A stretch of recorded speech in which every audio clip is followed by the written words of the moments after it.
Bene data bakunzi, amahoro y'umwami wacu Yesu Kristo abane namwe. Iki ni igice ca gatatu canke igice ca nyuma novuga kigomba gusozera ya ntahe yacu twariko turababwira, ya stage namaramwo y'imyaka 2. Rero iki gice naco ni igice ngomba kuganiramwo namwe, cane cane ndabasaba kuraba abo bantu babigisha abaribo, cane cane wowe nshuti yanje wavuye muri Afrika wari waramenye Imana, canke naho wowe ukiri muri Afrika waramenye Imana, aho uri hose ugumye agakiza baronse. Ibi Yesu jewe yanjanye kuvyiga kugira ngo yarizi ko nzoba umukozi w'Imana, kandi yarizi ko hari igihe nzojwanya abantu benshi cane batandukanye kandi bo mu ndimi nyinshi. Satani uyu n'umugome, akazi kiwe no kuzimiza abantu kugira ngo baze baje mu muriro bahushe umusaraba. Ijambo ry'Imana turarisoma mu mbabare mfise hano Bibiliya y'igifaransa, mu Baheburayo igice c'13 turahera hariya ku murongo w'8 haravuga ngo, duhera hariya ku murongo w'7 ngo, souvenez-vous de vos anciens dirigeants qui vous ont annoncé la parole de Dieu. Pensez à la façon dont ils ont vécu et sont morts et imitez leur foi. Jésus-Christ est le même hier, aujourd'hui et pour toujours. Ne vous laissez pas égarer par toutes sortes de doctrines étrangères. Il est bon d'être fortifié intérieurement par la grâce de Dieu et non pas par des règles relatives à des aliments. Ceux qui observent de telles règles n'en ont jamais tiré aucun profit. Imana ishimwe. Ngirageje kubivuga mu Kirundi, iri jambo riratubwiye ngo mwitegereze ngo babandi bababwira ubutumwa bwiza, mwitegereze ingene bagenda n'ingene babayeho n'ingene barangije, ngo hama ngo mukurikire ukwizera kwabo. Nawe nshuti yanje uri kurankurikira, ushobora kuba nawe warerewe mu ishengero bavuga Imana neza, bakwigishije Yesu Kristo neza. Muri iki gihe hariho inyigisho nyinshi cyane, ariko tuzi ngo Yesu Kristo ko yarari ejo n'uyu munsi niko ari, niko azokwama ibihe bidashira. Iri jambo rirabitubwira neza ngo niko azokwama ibihe bidashira. Satani azoza kubwira ngo yangu Yesu ngo siwe ngo yangu iki, ariko uvuga uti ntimunkura kuco nakiriye. Imana nishimwe. Haravuga ngo ne vous laissez pas égarer par toutes sortes de doctrines. Hari amadoctrine menshi, ntimuzimizwe n'ivyo bintu. Abansi b'umusaraba ni benshi, abavuga nabi vya Yesu ni benshi, abacafuza Yesu ni benshi, ariko mugume kuri Yesu bene data. Nta handi agakiza kabonegwa, nta handi hariho, nta handi, nta yindi nzira. Si inzira zibiri, si inzira zitatu. Hariho abari baravuze ngo turesha meme na home, nukuvuga ngo aho woca hose ngo urashika. No, ivyo ntibikora mu ijambo ry'Imana. Aho uca hose ntushika, ni muri Kristo Yesu gusa niho hari inzira. Uhavumarira ngo ahanga we ngo nukuri umukizo, ngo nukuri umupentekote, ngo nukuri umuporoti, ngo nukuri umuki, ngo n'abayisilamu barafise inzira yabo, ngo n'abariya barafise inzira yabo, ngo n'abariya. Nta nzira n'imwe iriho yindi atari muri Yesu. Nshuti nkunda uri kurankurikira, umviriza ndakubwire, niba ushaka kurokoka, umviriza iyi mburi ndiko ndakubarira. Va muri ivyo rimwe, cyangwa ushobora kuba ukiri kurarondera mbega inzira y'ukuri ni iyihe, mbega ivy'ukuri ni ibihe. Ndakuzaniye ivy'ukuri, ndakuzaniye ivy'ukuri, ngwino vyumve ibi Yesu yanyigishije bikugirira akamaro.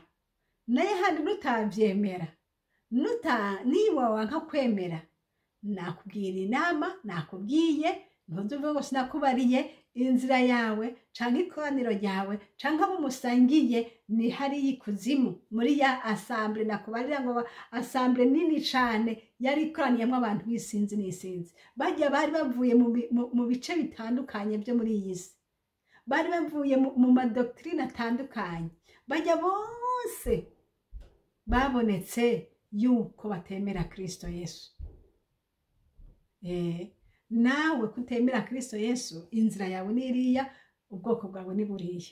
Ureke kwirusha wiyumvira ngo Yesu niyaza ngo murajana habana mba niba nutamwakira Yesu wewe ntuzokwinjira ntuzoduga bizogenda guteye kandi banyari hariya ahubwo ico bikoze urupfu nibagushikira uzoca wugururirwa ujya porte winjire nyene. Jewe Yesu yanjanye yo kuraba ingene hameze ndashima Yesu sinicayeyo ariko narabonye isinzi n'isinzi ry'abantu narabonye nanje naringiyeyo kubera iki kubera yuko narahebye Yesu.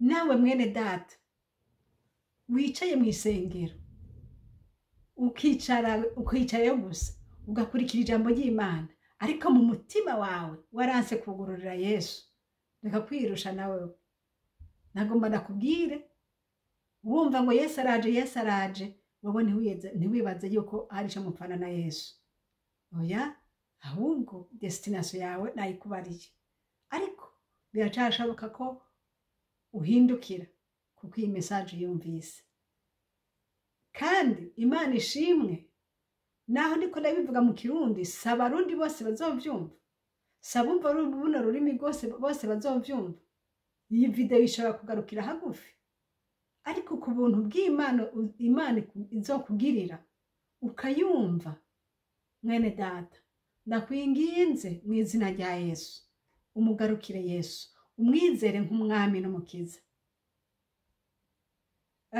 Ndagomba kwibutsa babandi bakwegera abantu mu idini ugasanga ngo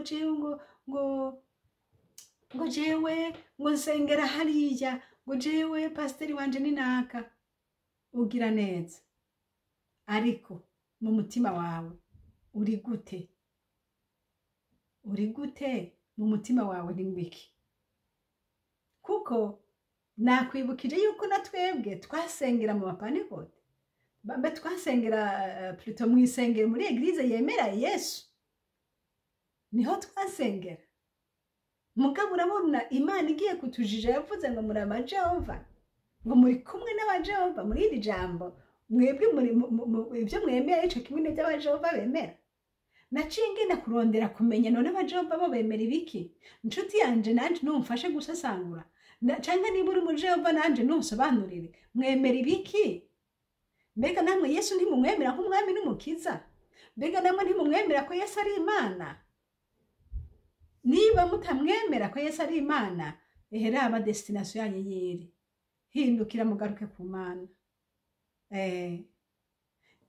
Yesu na data ngo numwe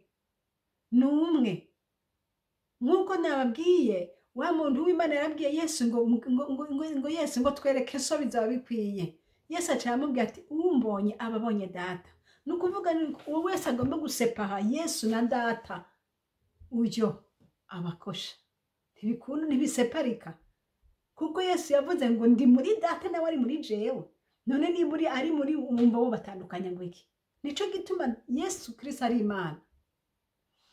Ndagomba kurangiriza kumbure ku murongo wundi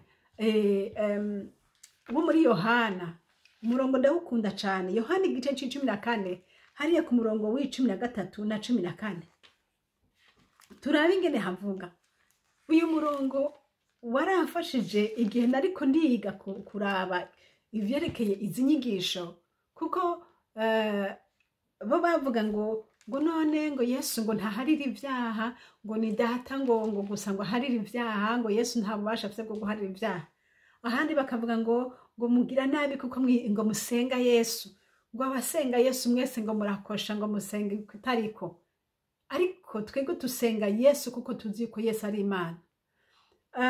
ku murongo w'icumi na kane Jean 14 verset 13 turasoma mu izina rya Yesu Kristo. Haleluya, urakoze mwami Yesu. Haravuga ngo et je ferai tout ce que vous demanderez à mon nom, afin que le Fils manifeste la gloire du Père. Verset 14. Si vous me demandez quelque chose à mon nom, je le ferai. Haleluya. Mwumvise ingene bavuze. Ku murongo w'icumi na kabiri, Jean 14, 12, haravuga ngo, oui, je vous le déclare, c'est la vérité. Celui qui croit en moi fera aussi les œuvres que je fais. Et il en fera même de plus grandes, parce que je vais auprès du Père.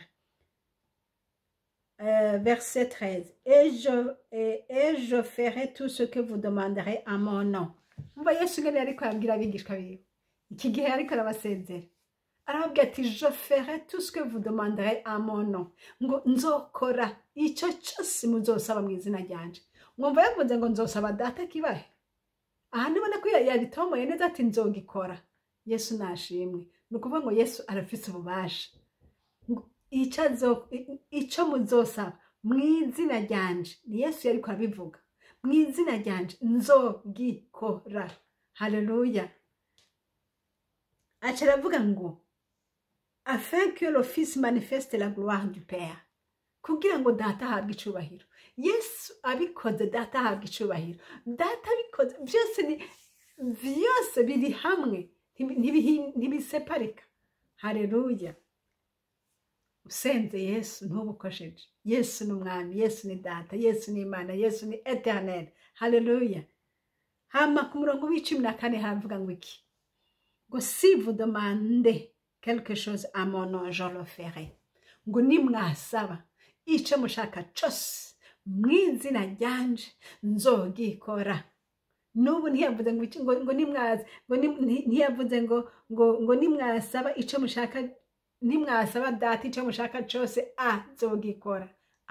Yavuze ngo nimwasaba jewe, si vous demandez quelque chose à mon nom, mu izina ryanje ngo nzogikora. Yesu nashimwe. Nico gituma twizera Yesu Kristo n'umwami n'umukiza. Haleluya. Reka tugende mu Baheburayo naho turabe ingene Yesu avugwa mu Baheburayo. Tumenye ngo Yesu nawe avugwa gute. Amen. Urakoze Yesu. Wandikiye Abaheburayo nawe wanditse iki gitabo cy'Abaheburayo nawe yanditse Hébreux chapitre 1er verset 8 igice c'umunani. Abaheburayo igice ca mbere umurongo w'umunani turavuga havuga ngo iki? Mais au sujet du fils, ngo ariko kuvyerekeye umwana, kuvyerekeye Kristo Yesu, ngo yavuze ngo iki? Il a déclaré, ton trône, ô Dieu, ton trône, ô Dieu, est établi pour toujours. C'est avec justice que tu gouvernes ton royaume. Haleluya. Mugende mu bisome mu Kirundi. Havuga haremeza neza yuko Yesu yiswe ko ari data. Oh Dieu, Imana. Ahandi naho ngo tu aimes ce qui est juste, tu détestes le mal. C'est pourquoi Dieu, ton Dieu, t'a consacré en versant sur la tête l'huile de fête et t'a choisi plutôt que tes compagnons. Il a dit aussi, c'est toi, Seigneur, qui, au commencement, a fondé la terre, le ciel et ton ouvrage. Haleluya. Aha musomye murabona kuvyerekeye Yesu ingene yavuzwe. Yesu yaravuzwe ko ariwe yaremye ijuru n'isi guhera bigitangura. Yesu nashimwe. Abantu benshi baharura ngo hamwe yavuka niho yarakibayeho mw'isi. oya hajya yavuka yaraje ariko yabayeho isi itararemwa. Aba bose tubona bose baremwe nawe. Imana ishimwe. Niko uyu yandikiye Abaheburayo yatwandikiye. Kuri verset 10, il a aussi dit, c'est toi, Seigneur, qui au commencement a fondé la terre. Et le ciel est ton ouvrage. Imana ishimwe. Tout cela disparaîtra, mais toi tu restes. Terre et ciel s'useront comme de vieux habits. Ahandi ku murongo w'icumi na kabiri avuga ngo mais toi tu demeures le même et ta vie n'a pas de fin. Ngo Yesu n'uyu munsi ariho. Haleluya. N'uyu munsi ariho. Nico gituma yitwa Imana. Uwumurekuye abarekuye Imana. Uwutamwizeye abatizera Imana. Nuko nyene biri. Imana nishimwe bene data. Nizere ko aya majambo agize icyo abafasha. Kwari kunonosora gusa kugira ngo umenye icyatumye data wa twese anjana muri iyo stage. Kandi nanje vyamaye kongera gusoma no kurondera by'ukuri kugira ngo ndahabe abo bantu ko by'ukuri batatubwiye by'ukuri. Ariko ndabye muri Bibiliya nsanga batubwiye iby'ububeshi. Abo uwo muntu yigisha ibintu by'ububeshi. Kuko winjiye muri Bibiliya uca usanga by'ukuri barabesha. Nuko rero Yesu yatugiriye neza, tuva muri ibyo bintu kandi sukubivamo gusa twabivuyemo turonse bagage yo kwigisha abandi. Uyu munsi umuntu akubariye ngo je Yesu sindamwemera, aha ucumenya uti uyu nawe ari muri babandi. Umunsi ubonye n'umuntu mwinjana mwisengera akavuga ngo yango Yesu si Imana ngo yaye ngo barababeshe, aha umenye uti aha uyu nawe ari hariya. Ntibigoye kumenya ni uko nyene ubisobanukirwa. Nk'uko Imana yambwiye ati mbega nawe bujino, nawe bujino kweli abo bantu niko bambwiye. Yesu nashimwe. Yesu ntiyakunze ko nicarayo, ariko yakunze kubinyereka, yakunze kubinyigisha kugira ngo nabikubwire. Nshuti mwene data uri kunkurikira, uyu munsi nawe tuvuge ufise ibyakwigishije, uyu munsi usigaye unywa inzoga kera ntazo wanywa. Ninde yakwigishije ibyo bintu? Data ntabikunda. Bireke. Nta ciza kiri muri ibyo bintu. Oya. Nta ciza kirimwo bigukuramwo amavuta, nta ciza kirimo. Ariko buzuye mpwemu yera niko ijambo ry'Imana ridusaba. Ngo ntimukabaregwe vino, ariko mubaregwe mpwemu yera. Nuko ijambo ry'Imana ridusaba kubabaregwa mpwemu yera. Imana ibubasha ibahezagire. Yari Françoise muri kumwe. Nizere ko intahe yabafashije. Nomero za telefone ni za zindi ni +46 768 0065 46. Kandi ishene tuvuganira ko ni shene abonayo. Imana ibaha umugisha mwese. Amen.